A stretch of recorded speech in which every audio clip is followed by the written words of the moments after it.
Imagine you've been walking since sunrise. Your legs are tired, your stomach is empty. The last real meal your family shared was 2 days ago. Yesterday, just before darkness fell, you found exactly what you were hoping for. A small herd of deer. You didn't attack, you simply watched. You studied where they drank. You noticed the direction they disappeared into the forest. You marked every fallen tree and every bend in the valley inside your memory. Tomorrow would be your chance. One successful hunt could feed everyone. As night settles over the camp, you fall asleep believing your luck has finally changed. Then you hear it. A single drop, then another. Within minutes, rain begins falling through the trees, and at first nobody worries. Storms come and go, and this one should pass before morning. But it doesn't. The rain grows heavier. Wind shakes the branches overhead. Water pours down the hillside toward your shelter. When daylight finally arrives, the forest no longer looks familiar. The narrow trail has disappeared beneath thick mud. The stream beside your camp has become a rushing river. Everything is soaked. Every step outside feels uncertain. And the hunt you've been planning for days suddenly becomes impossible. Not because the animals vanished, but because the land itself has changed. The tracks you followed yesterday are gone. The scent of the herd has been washed away. Even moving through the forest has become dangerous. One hidden rock beneath the mud, one twisted ankle, one broken leg. In the modern world, that's an injury. Here. It could mean the end. You can't call for help. No one is coming. No. Your survival depends entirely on the people around you, and theirs depends on you. But the greatest danger isn't hunger. It's the small fire burning near the center of the shelter. Those glowing embers are keeping everyone alive. Without them, the cold becomes harder to survive. Food becomes more difficult to prepare. Darkness becomes frightening. The fire isn't simply a source of heat. It's the heart of the camp. So while the rain keeps falling outside, everyone turns their attention toward protecting the flames. Some search for wood hidden beneath thick trees where the rain hasn't fully reached. Others split fallen logs to reach the dry wood trapped inside. Every branch matters, every spark matters, and every decision matters. Because everyone understands the same truth. Like if the fire survives, so might they, outside. The storm refuses to end. Hour after hour, rain pounds against the trees. The forest grows darker. The sound never stops. It becomes impossible to tell whether it's morning or afternoon. Nobody wastes energy complaining. In prehistoric times, survival belonged to those who adapted, not those who hoped the weather would change. The hunters placed their spears against the cave wall, and there will be no hunt today. Instead, every person finds another job. One adult carefully examines the stone spear points. Several have become dull after the last hunt. Using a hard hammerstone, tiny flakes of flint break away with every precise strike. Chip, chip, chip. Each blow reshapes the edge until it becomes razor sharp again. It takes patience. One mistake can ruin hours of work. Archaeologists have discovered thousands of these stone flakes scattered across ancient campsites. Most aren't signs of battles. They're evidence of maintenance. Even during storm, people were preparing for the next opportunity. Nearby, another member of the group unties a worn animal hide. The leather has stretched after days of use. Small holes have appeared near the edges. Using a bone needle and thin strips of sinew, they begin repairing it. Warm clothing isn't a luxury, it's survival. A torn cloak can steal body heat throughout an entire night. A repaired one can mean the difference between life and death. Children watch every movement. No classroom exists. No books, no teachers. Knowledge passes from one generation to the next through observation. A mistake made today becomes tomorrow's lesson. As the rain continues, someone begins twisting long plant fibers together. One strand, then another, then another. Slowly, a strong rope appears. Simple, light, incredibly useful. It can secure a shelter, carry food, tie together wooden poles, or help drag the heavy body of a successful hunt back to camp. Hours pass. Nobody has left the shelter. Yet everyone has made the group stronger.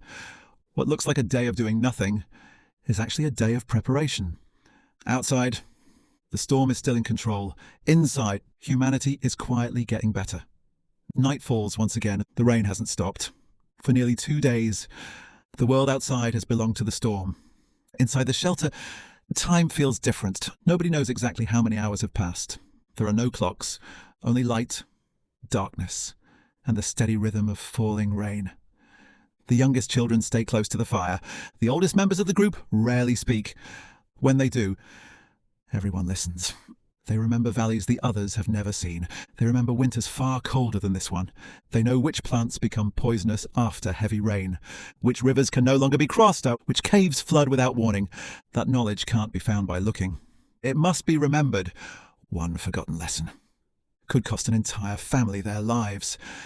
As the fire crackles, the elders begin sharing stories. Not stories for entertainment, stories for survival, where dangerous predators usually hide. How to recognize the warning calls of birds. Why you should never sleep beneath a dead tree after days of rain.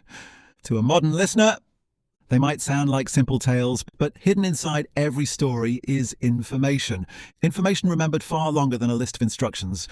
Long before humans wrote books, stories became libraries. Outside, the storm continues. Inside, another generation quietly learns everything it will need to survive. Even the hunters listen. Experience never stopped teaching. The next hunt may happen tomorrow, or 3 days from now. Nobody knows, so nobody rushes, because prehistoric life was never about controlling nature. It was about understanding it. And sometimes, the smartest decision wasn't to fight the storm. It was simply to wait until the storm had finished speaking. On the third morning, the sound changes, not louder, quieter. The endless pounding on the roof of the shelter becomes a gentle drizzle. For the first time in days, someone steps outside. The air feels colder, cleaner. The entire valley has transformed. Small streams now cut through the forest floor. Fresh puddles reflect the grey sky. Broken branches cover the ground. Then, one hunter kneels. The rain may have erased yesterday's tracks, but it has created today's. Fresh footprints sink deeply into the soft mud. A deer, 2 adults, 1 young fawn, and only a few hours old, and a little farther away. Wild boar tracks. Even the claws of a wolf are clearly visible. The storm didn't erase the animals, it simply reset the forest. For skilled trackers, this was an opportunity. Wet ground captured details that dry earth never could. The direction of travel, the size of the herd, the weight of the animal. So sometimes, even whether it had been running or walking. The hunters exchange a quick glance. Their patience is finally about to pay off. Back at the shelter, the others don't wait. Some collect fresh rainwater trapped inside natural rock pools. Others gather branches that the wind has already broken from the trees. No chopping, no unnecessary effort. Nature has already done the work. Children search beneath fallen logs for insects and edible mushrooms. Women and men dig for roots in the softened soil. After days of rain, many plants become easier to pull from the earth. The storm delayed the hunt, but it also filled the forest with new opportunities. That was the secret to prehistoric survival, never depending on a single source of food. If hunting failed, they gathered. If gathering failed, they fished. If fishing failed, they searched farther. Every day required a new decision. No fixed routine, no guaranteed success, only constant adaptation. Perhaps that's why our ancestors survived for hundreds of thousands of years. Not because they conquered nature, but because they learned to change with it. And every storm taught them another lesson. But rain didn't only change the landscape, it changed the animals too. Large herbivores avoided steep hills where the ground had become slippery. Smaller animals searched for shelter beneath thick bushes and fallen trees. Predators followed them. Every movement in the ecosystem created another. The people who noticed these patterns didn't rely on luck. They relied on observation, generation after generation. Their understanding of nature became more detailed. They knew which birds became noisy before another storm, which insects disappeared when colder weather was approaching, which clouds meant hours of rain, and which meant days. Long before weather forecasts, the sky itself became their calendar. This knowledge wasn't written down. It lived inside people's memories, inside conversations, inside stories repeated hundreds of times around the fire. Archaeologists call this traditional ecological knowledge. Today, many indigenous communities around the world still use similar methods. Reading the wind, watching the behavior of animals, recognizing tiny changes in the landscape that most people never notice. Our prehistoric ancestors were masters of exactly that. To them, the forest was never silent. Every sound carried information. Every smell meant something. Every broken branch told a story. As the hunters followed the fresh tracks deeper into the valley, one of them suddenly stopped. The footprints ended not because the animals had disappeared, because the ground had changed. The mud gave way to solid rock. The trail seemed lost. The group spread out without speaking. One hunter searched uphill, another moved toward the stream, a third scanned the trees ahead, and then a raven flew into the air. Moments later, another followed. The hunters looked at each other. They understood. Birds often reacted before humans noticed danger. Slowly, they approached the clearing. There they were, and the same deer herd they had been tracking before the storm, grazing peacefully, completely unaware that someone had finally found them again. Days of waiting, Days of repairing, days of preparing had led to this single moment. Nothing had been wasted, not even the rain. Nobody moved, not yet.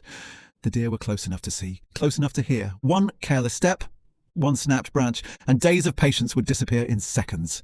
The hunters spread out slowly. Each person already knew their role. No shouting, no hand signals. After years of hunting together, they could predict one another's movements. Cooperation had become instinct. One hunter circled downwind. Another quietly positioned himself behind a cluster of bushes. The oldest hunter remained still, watching, waiting. He wasn't looking at the deer, he was watching the wind.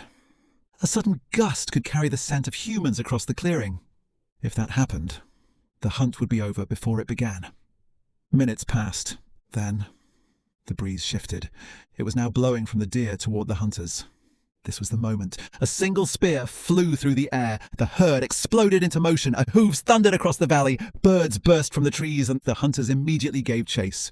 Not in a reckless sprint, but in a controlled pursuit. They knew the landscape. The deer didn't.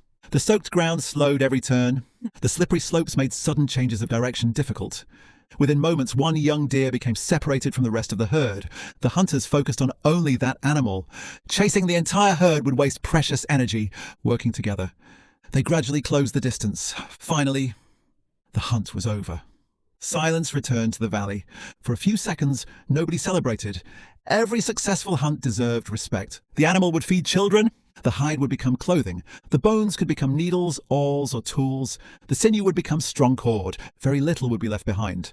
As they carried the animal back toward the shelter, the rain clouds finally began to break apart. Thin rays of sunlight reached the forest floor. The storm had delayed them. It had tested them. It had forced them to wait. But in the end, it hadn't defeated them. Because the greatest advantage prehistoric humans ever developed wasn't strength. It wasn't speed, and it wasn't sharper weapons. It was patience. The patience to adapt, the patience to prepare, and the patience to wait for exactly the right moment.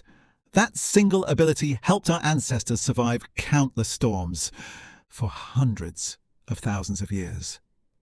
Back at the shelter, the children heard the hunters before they saw them. A wave of relief spread through the entire group. The hunt had been successful. But the work was only beginning. The animal was carefully butchered. Every single part had a purpose. The meat was cooked over the fire.